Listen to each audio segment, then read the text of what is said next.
Alright, we're putting these CB Performance Competition Eliminator heads together. And thought I'd go ahead and turn the camera on. Some of you guys are following along on these. We've already valve jobbed them. We've done some port work on these. And we did quite a bit of work on them. Reshaped the combustion chambers. We're going to upgrade to titanium retainers. And new keepers, and I bought some K-Motion springs, but I decided not to use them. They were a little too heavy. We're still using a Chevy style spring. It's a 146. It's a little bigger than a typical Volkswagen. I think is 125 on the dial.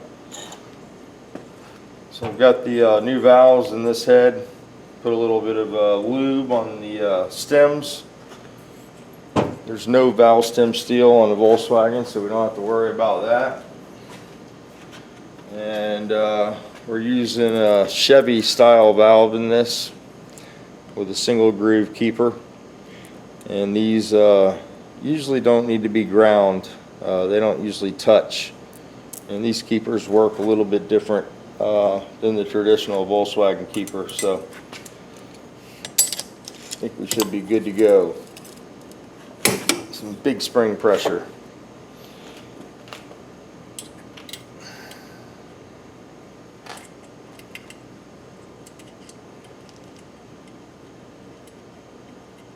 These can be a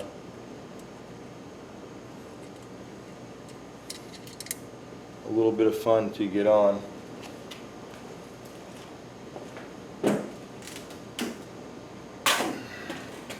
Sometimes a little grease helps. Hold the keeper into position. You can put a little bit of grease in the groove on the valve, or you can put a little bit in the keeper, however you like to do it. It'll just make your life a little bit easier as far as getting things set up and your fingers out of the way. There's that one. There's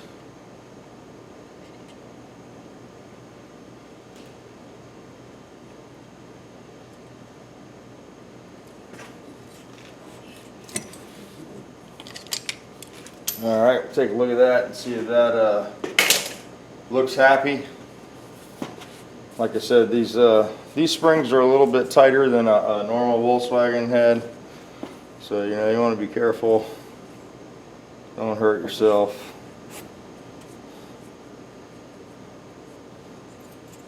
Let me see if I can get the head over in the camera there without dropping all the valves out. So there you go. That's what the top of those keepers look like. They have they fit really tight to the outside of the retainer, and you can incorporate a lash cap in there fairly easy, and it doesn't interfere with the keepers. So, pretty cool little feature. We'll dab a little grease on this stem. Sometimes it's easier to put the grease on the stem than greasing up the keepers individually, like I just did. Sort of an afterthought. I forgot how fun these can be. You know, Volkswagen's usually pretty straightforward.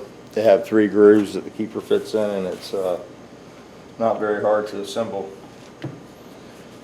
Alright, let's go with number dos. There's really no up and down on a double spring. You know, if you've used them before, you want to cycle them back in the position that they were on in.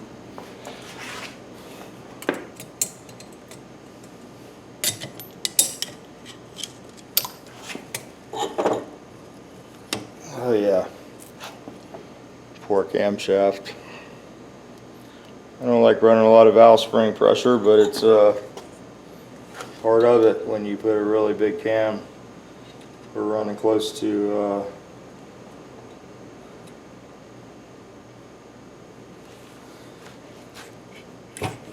way over 600 lift. Some of the guys we were racing are running 800 lift, but they're running roller setups. think about 650 is about the limit with a solid lifter cam in a Volkswagen before you start running into valve train issues. So I usually keep it around 600, under 650. You can make really good power. Anyway.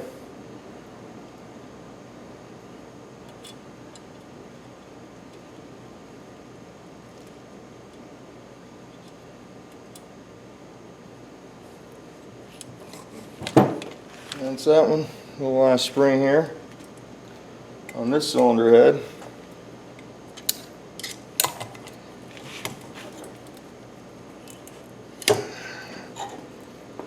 Yeah. The exhaust valves on these heads are sort of difficult because the valve cover area seems to be, it's a little beefier than a Volkswagen, so it's tighter. The tool likes to bind up in there.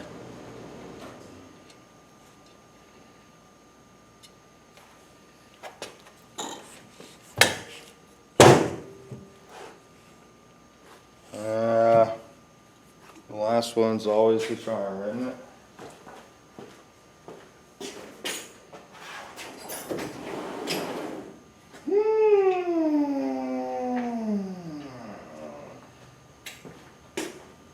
That one slipped away from me there a little further than it was supposed to go. We'll dig it back out.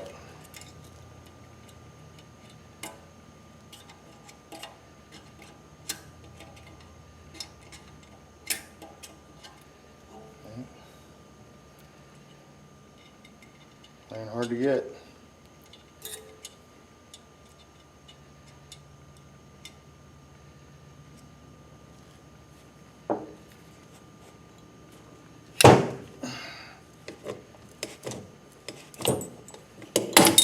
There it is. So there's more than one way to skin a cat.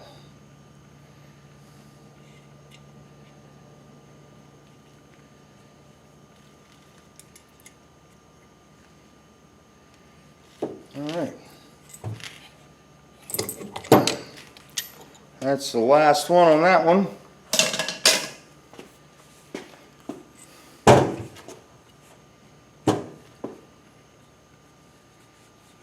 Really good. I'm going to take a visual and make sure that all your installed heights are reasonable.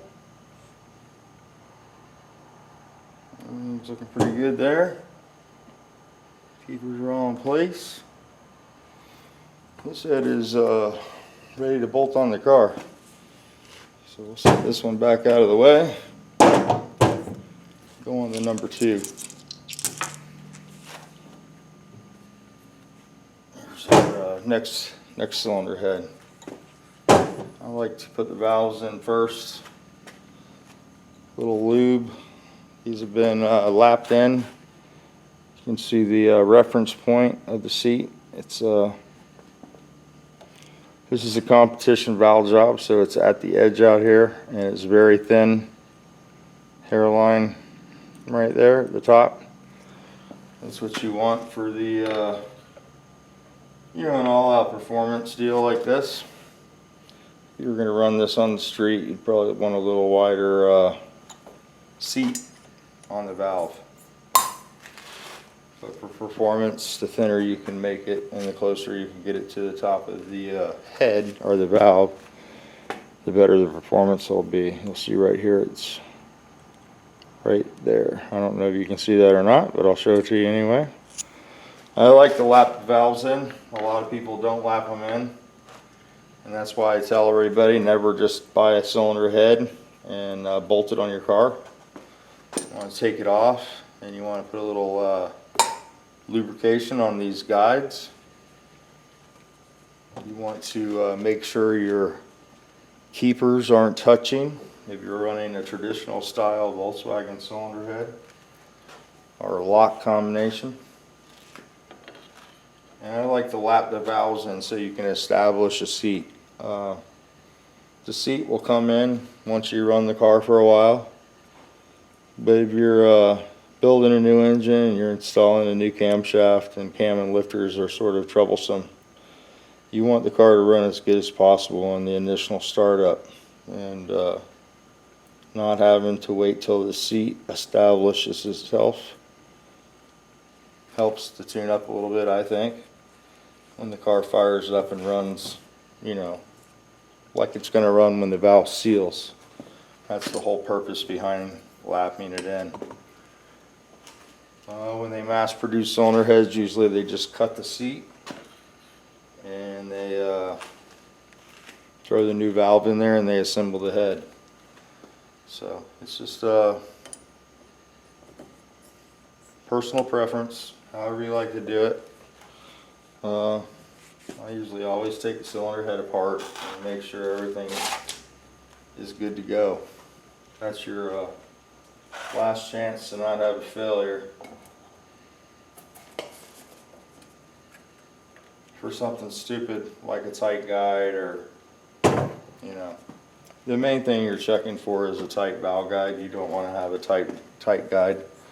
We're going to flip these over and we're going to install our spacers. These are the shims we're using under the spring. A lot of times the valve spring shim will be serrated on one side and smooth on the other side. You want to put the serrated side down away from the spring. These are smooth on both sides. They are used. We're going to go ahead and use them the way they were cycled previously.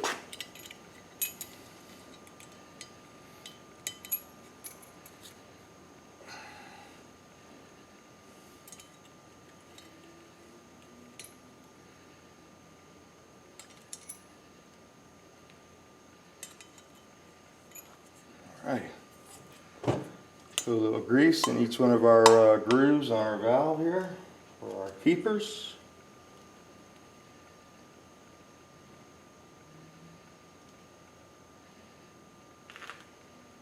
So they stick a little easier. You don't have to fumble with them like I did on that last one.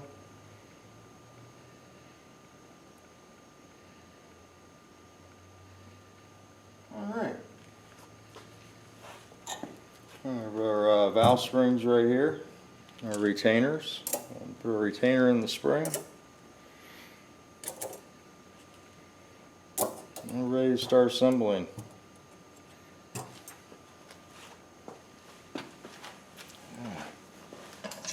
Valve spring compressor. You can pick these valve spring compressors up fairly cheap. You know, doesn't hurt to have one of these if you own a Volkswagen.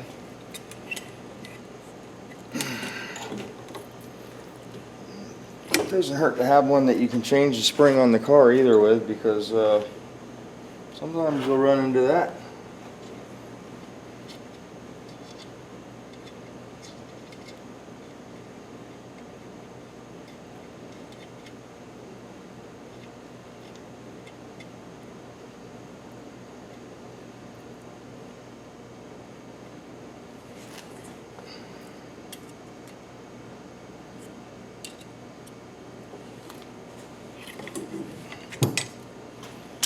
Alright,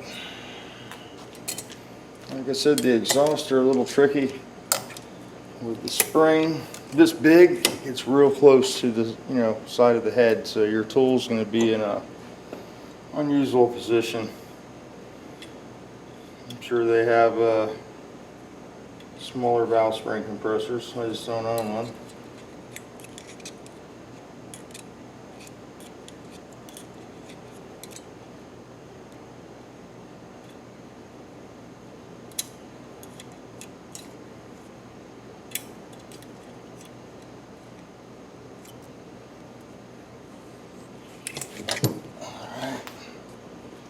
Moving right along.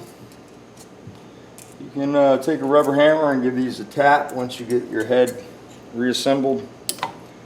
Make sure your keepers are correct. Always, look away, don't stare.